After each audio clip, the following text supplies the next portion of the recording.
মন্ত্রণালয় আইনজীবী নিয়োগ করছিল মুক্তির ব্যাপারে। পরে যারা ওমানে সালাতে গ্রেপ্তার হয়েছে এদের একজন আমার কাছে আসছে যে আমাদের একজন তো ওমানে কোর্ট আদালতে গ্রেপ্তার হয়েছে, কিন্তু ওনার বিষয়ে কোনো পদক্ষেপ নেওয়া হয়নি। পরে ওনার সাথে আরও 15-20 জন গ্রেপ্তার হয়েছে। ওই ব্যাপারে আমি এটা পুরোটা স্টেটমেন্ট দিয়ে পাসপোর্ট নম্বর উল্লেখ করে পররাষ্ট্র মন্ত্রণালয়কে একটা রিপ্রেজেন্টেশন দিই। ওখানে বলছি যে আপনারা আমাদের এই যারা কোর্ট আদালতে গ্রেপ্তার হয়েছে তাদেরকে মুক্তির বিষয়ে পদক্ষেপ নেন।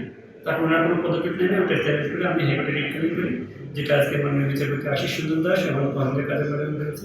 এটা হিয়ারিং হচ্ছে। হিয়ারিং ওনারা কাজে দিলেন যে ওনাদেরকে মুক্তির ব্যাপারে কেন নির্দেশ দেওয়া হবে না, এবং বাংলাদেশের পররাষ্ট্র মন্ত্রণালয়কে একটা আপনার এই ডাইরেকশন দেবেন যে আগামী 15 দিনের মধ্যে ওনাদেরকে মুক্তির ব্যাপারে প্রয়োজনীয় পদক্ষেপ নেওয়া হবে। ওমানে কতজন নিয়োগ হয়েছিল? আমি যতটুকু ওরকম জানতে পারছি, আমার পিটিশন মানে আমার কাছে যিনি যে নিউজ আছে আব্দুল্লাহ মামুন, উনি সরকার আর 15-20 জন ওনারা গ্রেপ্তার হয়েছে এবং এদের মধ্যে কারো সাজাও দিয়ে দিচ্ছে। আর আমার কাছে যে যিনি আসছে আমাদের নকলে হাজিপুরে, ওনারা এখনো সাজা হয়নি, ওনাকে গ্রেপ্তার করে রাখছে। তার পরিবারে কে আসছে?